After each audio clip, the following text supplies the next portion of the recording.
4월 2일 저희들에게 주시는 하나님 말씀 시편 45편 말씀입니다. 시편 45편 1절로 17절까지 말씀. 내 마음이 좋은 말로 왕을 위하여 지은 것을 말하리니 내 혀는 글솜씨가 뛰어난 서기관의 붓끝과 같도다. 왕은 사람들보다 아름다워 은혜를 입술에 머금으니 그러므로 하나님이 왕에게 영원히 복을 주시도다. 용사여 칼을 허리에 차고 왕의 영화와 위엄을 입으소서. 왕은 진리와 온유와 공의를 위하여 왕의 위엄을 세우시고 병거에 오르소서. 왕의 오른손이 왕에게 놀라운 일을 가르치리이다. 왕의 화살은 날카로워 왕의 원수의 염통을 뚫으니 만민이 왕의 앞에 엎드러지는도다. 하나님이여 주의 보좌는 영원하며 주의 나라의 규는 공평한 규이니이다. 왕은 정의를 사랑하고 악을 미워하시니 그러므로 하나님 곧 왕의 하나님이 즐거움의 기름을 왕에게 부어 왕의 동료보다 뛰어나게 하셨나이다. 왕의 모든 옷은 몰약과 침향과 육개의 향기가 있으며 상하궁에서 나오는 현악은 왕을 즐겁게 하도다. 왕이 가까이 하는 여인들 중에는 왕들의 딸이 있으며 왕후는 오빌의 금으로 꾸미고 왕의 오른쪽에 서도다. 딸이여 듣고 보고 귀를 기울일지어다. 내 백성과 내 아버지의 집을 잊어버릴지어다. 그리하면 왕이 내 아름다움을 사모하실지라. 그는 내 주인이시니 너는 그를 경배할지어다. 도로에 따른 예물을 드리고 백성 중 부한 자도 내 얼굴 보기를 원하리로다. 왕의 딸은 궁중에서 모든 영화를 누리니 그의 옷은 금으로 수놓았도다. 수놓은 옷을 입은 그는 왕께로 인도함을 받으며 시종하는 친구 처녀들도 왕께로 이끌려 갈 것이라. 그들은 기쁨과 즐거움으로 인도함을 받고 왕궁에 들어가리로다. 왕의 아들들은 왕의 조상들을 계승할 것이라. 왕이 그들로 온 세계의 군왕을 삼으리로다. 내가 왕의 이름을 만세에 기억하게 하리니 그러므로 만민이 왕을 영원히 찬송하리로다. 아멘. 왕이신 하나님을 찬양하라라는 제목으로 오늘 아침 말씀 전합니다. 하나님에 대한 여러 가지 호칭 중에 가장 자주 사용되는 호칭은 바로 왕이라는 호칭입니다. 오늘 본문에도 굉장히 많이 왕이라는 표현이 등장하고 있죠. 하나님을 왕으로 표현하고 있다는 것은 이스라엘 민족은 왕이신 하나님을 섬기는 백성이라는 의미가 됩니다. 그래서 왕과 백성의 이 관계가 성경 전체의 흐름 속에서 끊임없이 반복되어 기록되고 있습니다. 그런데 사실 저희들에게 더 익숙한 표현, 더 친근한 표현은 왕과 백성의 그런 관계가 아니라 아버지와 아들의 관계가 저희들에게 더 친근합니다. 그럼에도 불구하고 성경은 왕과 백성의 관계를 더 자주 언급하고 있다는 것이죠. 이것을 통해 알 수 있는 사실은 이 왕과 백성의 관계를 통해서도 우리에게 하나님께서는 무언가 중요한 메시지를 주고 계신다라는 것을 먼저 기억할 수 있어야 됩니다. 그렇다면 하나님께서 이렇게 성경을 통해서 나는 왕이고 너희들은 나의 백성이다라고 하는 이 왕과 백성의 관계를 이렇게 자주 반복하시는 이유가 무엇일까요? 그 이유는 바로 이 질서가 중요하다는 것입니다. 그 질서가 무너지지 않았을 때에 비로소 아버지와 아들의 관계도 만들어질 수 있는 것입니다. 왕과 백성의 관계 속에서 무너지지 않는 질서를 계속해서 지키며 나아갈 때 아버지와 아들이라고 하는 더 친근한, 더 가까운 관계도 우리에게 허락되어 주신다는 것입니다. 그렇다면 조금 더 구체적으로 왕과 백성들 사이에 지켜야 할 질서란 어떤 질서일까요? 간단합니다. 백성의 편에서는 왕이신 하나님을 잘 따르고 섬겨야 됩니다.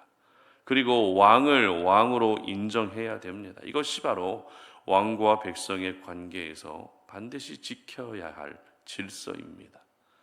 그리고 그 질서를 지켜가는 가운데 백성으로서 왕에게 보여야 할 가장 구체적이고 실제적인 모습이 어떤 것인지 보여주는지 오늘 말씀에 잘 기록되어 있습니다. 오늘 본문의 표제를 보게 되면 먼저 이 고라 자손의 마스길이라고 되어 있습니다. 이미 우리가 시편 42편부터 살펴봤던 것처럼 익숙한 표현이죠. 고라 자손의 마스길은 고라 자손의 교훈, 고라 자손이 쓴 그런 교훈이다라고 우리가 쉽게 이해하면 될 것 같습니다. 그런데 표제가 이것으로 끝나지 않고 또 있죠. 사랑의 노래라는 표제도 있고 또 인도자를 따라 소사님에 맞춘 것이라고 하는 이런 표제도 있습니다. 참고로 이 소사님의 의미는 곡조라는 의미와 함께 악기라는 의미도 있습니다. 하지만 정확한 의미는 아닙니다. 그러나 분명한 것은 시편 45편이 왕을 찬양하는 시라는 것입니다.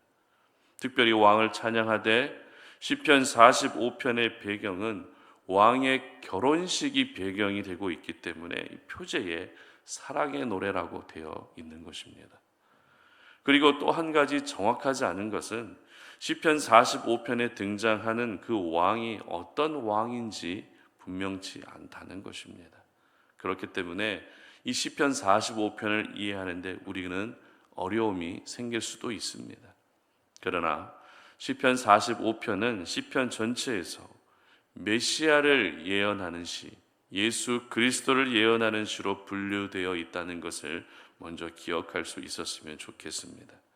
그러니까 본문의 왕이 다윗을 가리키는지 아니면 솔로몬을 가리키는지 또 다른 어떤 왕을 가리키는지 우리가 정확하게 알 수 없어도 왕으로 오신 예수 그리스도를 예언하는 시이기 때문에 우리는 시편 45편을 통해서 왕 대신 우리 예수님을 찬양해야 되고 왕 대신 우리 예수님을 높여드려야 하는 것입니다.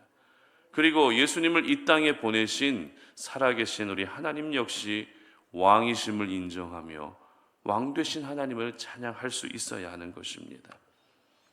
이와 같은 관점으로 보게 되면 우리가 하나님을 찬양할 때 어떻게 찬양해야 할 것인지, 그리고 하나님을 찬양할 수밖에 없는 이유는 또 무엇인지 중요한 교훈을 오늘 우리에게 주고 있습니다.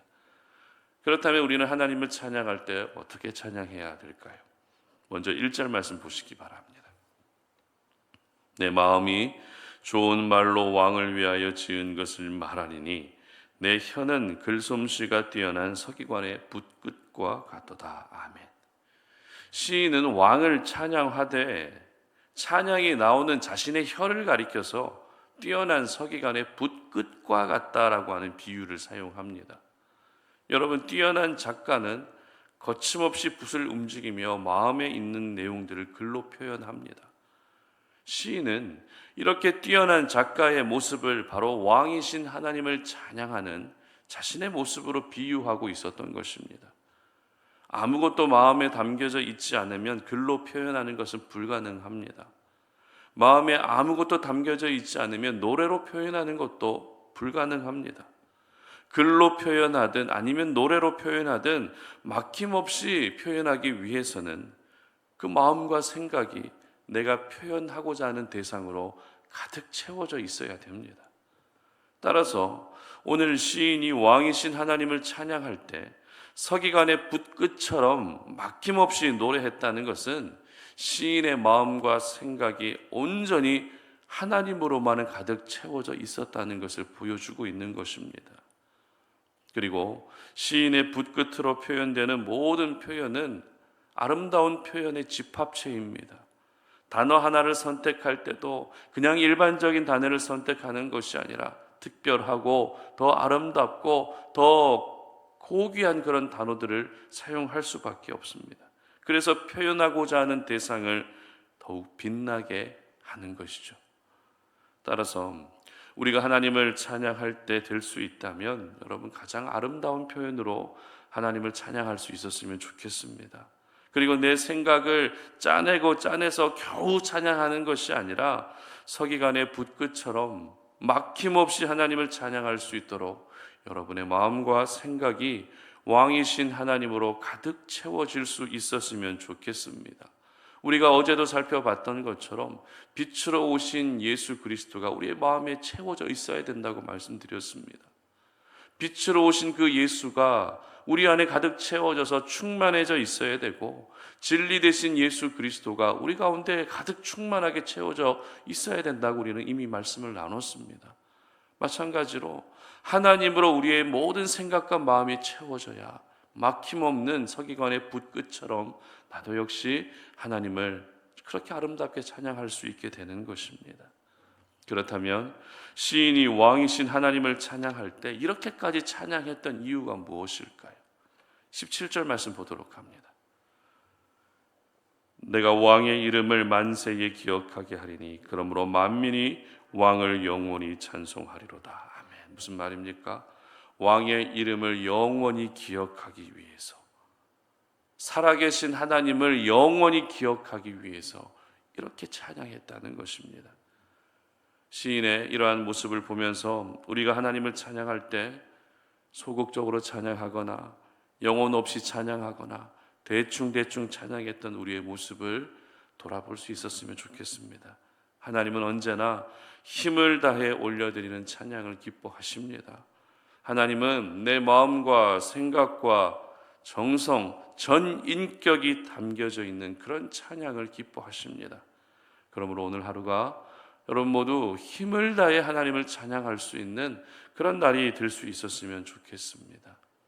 그리고 이어서 시인은 우리가 하나님을 찬양할 수밖에 없는 또 한 가지 이유를 말하고 있는데요. 2절 말씀 보시기 바랍니다. 왕은 사람들보다 아름다워 은혜를 입술에 머금으니 그러므로 하나님이 왕에게 영원히 복을 주시도다. 아멘. 바로 하나님은 아름다운 분이시기 때문입니다. 그런데 하나님의 아름다움은 우리가 생각하는 외적인 아름다움이 아닙니다.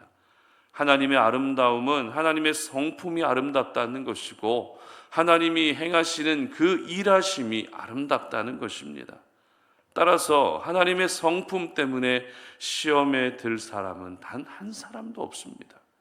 하나님의 행하시는 일 때문에 마음이 어려워지는 사람도 있을 수가 없습니다. 우리 하나님은 한 분이시지만 모든 사람들을 만족시키실 만큼 가장 완벽하시고 가장 아름다운 분이신 것입니다. 이 하나님의 아름다움이 오늘도 우리가 하나님을 찬양할 수밖에 없는 이유가 되는 것입니다. 세상 속에서도 외모가 출중한 사람들을 보면 예쁘다, 아름답다 이렇게 칭찬해 주는 것이 일반적이죠. 하물며 그런 사람들에 비해 비교할 수 없을 만큼의 완벽한 아름다움을 갖추신 분이 하나님이신데 우리가 어떻게 하나님을 찬양하지 않을 수 있겠습니까? 당연히 하나님을 찬양할 수밖에 없는 것입니다. 그러므로 오늘 하루가 왕 되신 하나님을 찬양하시되 여러분 할 수 있는 모든 방법으로 하나님을 찬양할 수 있었으면 좋겠습니다. 특별히 오늘 시편 45편의 배경은 왕의 결혼식이라고 제가 말씀을 드렸습니다. 그렇다면 결혼식에서 왕을 어떻게 부를까요? 결혼식에서 왕은 어떤 사람입니까? 바로 신랑입니다. 신랑이 있으면 또 신부가 있기 마련입니다. 성경은 왕 되신 우리 예수님을 신랑이라고 말씀합니다. 그리고 교회와 성도들이 예수님의 신부가 된다라고 말씀하고 있습니다. 따라서 오늘 시편 45편을 묵상하면서 왕 되신 우리 주님을 찬양하는 삶을 사는 것과 함께 바로 이 결혼식의 현장에서 주님과 함께 행진하고 있는 신부가 바로 나 자신이라는 사실을 기억할 수 있었으면 좋겠습니다. 그렇습니다. 하나님은 저와 여러분을 영광스러운 자리에 초대해 주셨습니다. 그 영광스러운 자리에서 우리 예수님과 함께 행진하도록 해 주셨습니다. 그러므로 이렇게 놀라운 은혜를 허락해 주신 하나님을 기억하며 우리는 왕 되신 하나님을 찬양하고 또 왕 되신 우리 예수님을 찬양할 수 있어야 하는 것입니다.